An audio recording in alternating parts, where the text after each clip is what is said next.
There are no limitations on whatever you do.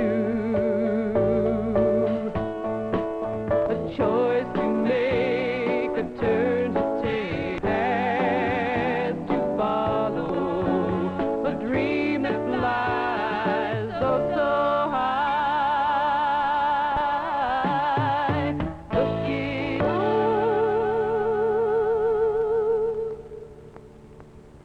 You know, everything you're doing today is a step into the future, a future that is yours to choose. I'm Congresswoman Yvonne Brathwaite-Burke, a member of the Representatives from California. When I was 12, I didn't know what I wanted to be, but I did feel that I wanted to help people. So I kept my eyes open, I listened, and I learned. I learned that as an attorney, I could help to get judicial decisions that would improve people's lives. And as an elected representative, as I was when I was in school, I could contribute leadership. Being first an attorney and now a congresswoman was what I chose, what I was looking for. More and more, women as well as men are discovering and pursuing jobs that they like. They're discovering that the possibilities are everywhere. Let's look at a few examples. Job choices some women have made.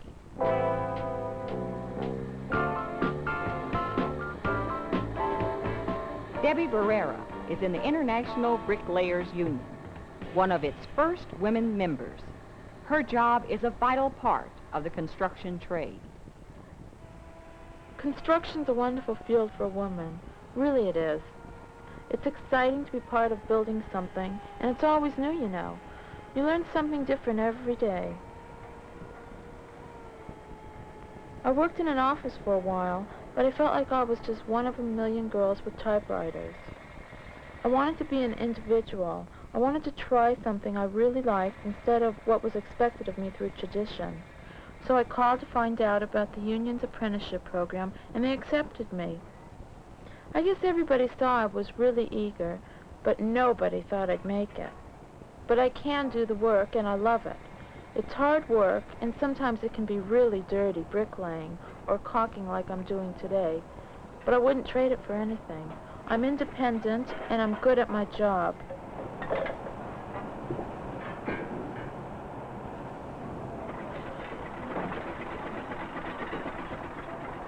Working outdoors is great.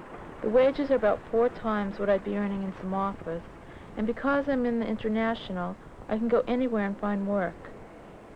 Really, there are just about no limitations on what I can do. You can't be yourself if you don't try things. If I hadn't explored, I wouldn't have found my trade, and I'm really glad I did.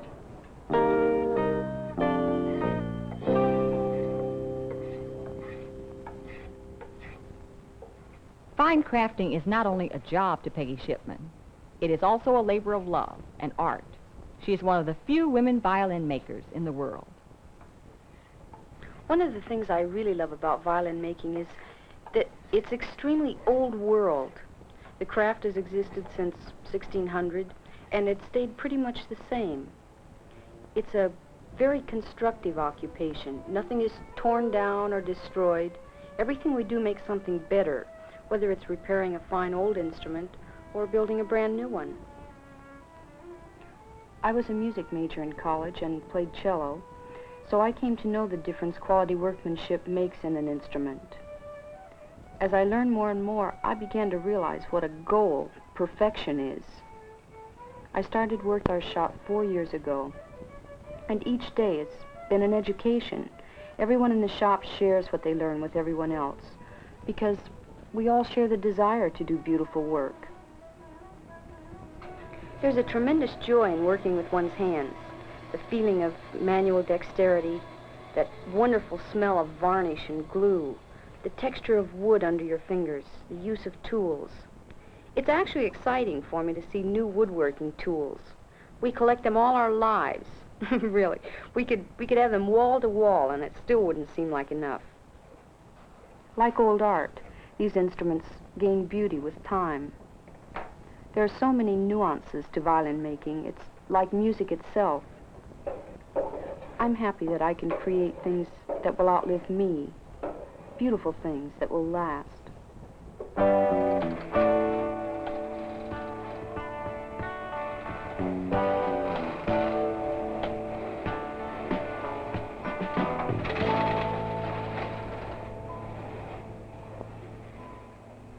Betty Bonner is one of several women framemen for a telephone company. She connects and disconnects customers' telephones at the main lines and terminals. When I was looking for work after high school, most girls were becoming teachers or nurses. I worked for a long time in customer service for the phone company, but when jobs in the frames became available, I jumped at the chance to change. Some girls don't like this kind of work, but I like it. Each day I get to work with my hands. I use solder and tools and ladders, and I get to see results. It's challenging, and I like the way I feel tired when the day is over. Going from white collar to blue collar is a switch, but the money is much better, and I have a greater chance for advancement now. Still, I'm lucky.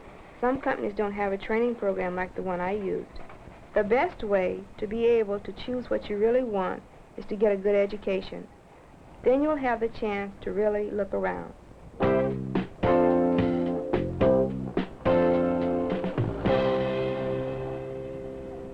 Growing to a management position with a large company has been exciting for Grace Trujillo.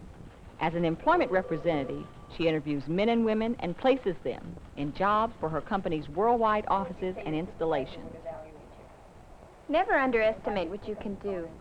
I was working in a factory, and I didn't have much confidence when I first applied here. But if I hadn't tried, I'd still be selling myself short. I knew some had succeeded, and I said to myself, there's nothing wrong with me. And they hired me. I started as a secretary, but I tried to learn about everything that was going on around me. I took college courses. I volunteered for special projects. And I was moved up. I've been told that really I'm not ambitious enough. Don, thank you very much for coming. Really? It's easy to succeed if you're willing to try. Now, I can understand what candidates are experiencing when they come to apply here for a job. And every day, I find it so true that you give yourself a real head start for any job if you have some ideas about what you want when you're young. Then you have time to find out the best way to prepare and the kind of education you will need. My judgment is valued by the company. They consider me a specialist, and that makes me feel real good. It makes me feel good to bring the successful applicant and the employer together to make a match, and that's nice.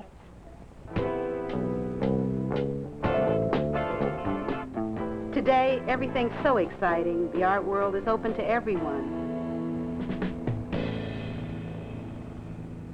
In addition to being a freelance fashion illustrator, Camille Higgins is a self-employed businesswoman. With her partner, she owns an art gallery and design company. I decided to become a fashion illustrator when I was about 10. In my free time, I was always drawing. I got a lot of encouragement from my parents, and my school counselors helped me choose a good art school. I was always in constant pursuit of my art. I knew what I wanted, and I went after it. To be successful takes a lot of hard work, practice, and perseverance. Having my own business was always my dream, and that takes even more hard work, dedication, and very long hours. Because we weren't born into the business world, my partner and I are having to learn everything from the bottom up. But it's been fun. Here it has been developed through weather, and this is just natural. The animal. When you please a client, when you know you've worked hard and done well, it's very rewarding. I'm growing more and more confident every day, and the combination of my art and my business as a form of personal expression has made me very happy. It's a challenge, but then you can't allow yourself to be afraid. You'll always regret anything you don't try.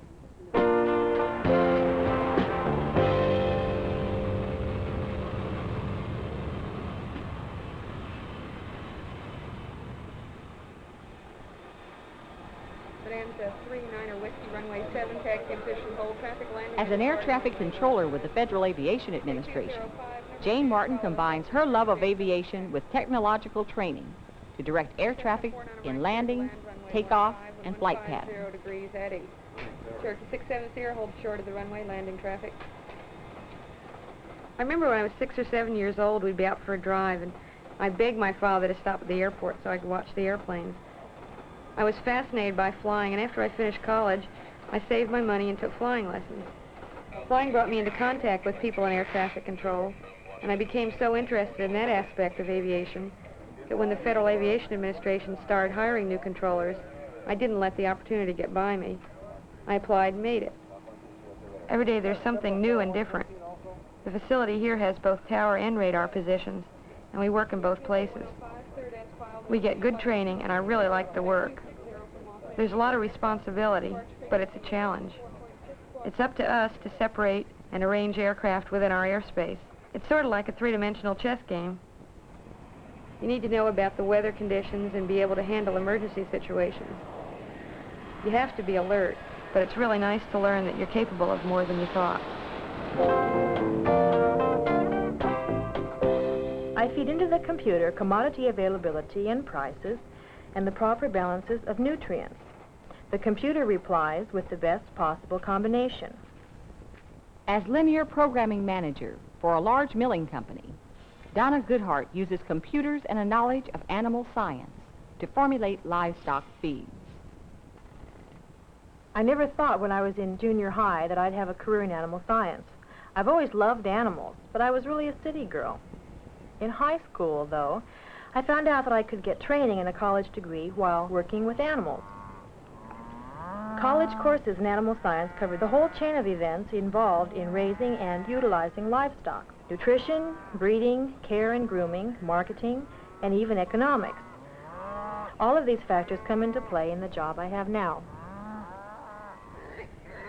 I'm responsible for coming up with the most economical combinations of ingredients for the production of all kinds of livestock feeds.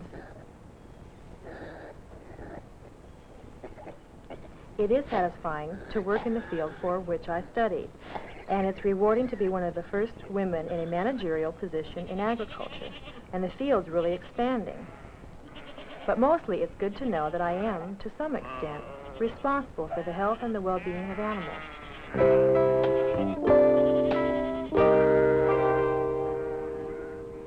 The women you have just seen are doing jobs that they like. It wasn't just luck. Think about it. You can find out a lot about jobs. That's something everyone wants to help you do. Your teachers, your counselors, businesses and unions. Everyone will benefit when you give yourself a chance to discover the job that is right for you. New jobs are created every day. New skills, new minds, and new people are always in demand. Use the time now to learn what you want and to learn how to get it. You can make school work for you. That's really what it's all about. The future is waiting. The choice is yours. Looking at tomorrow.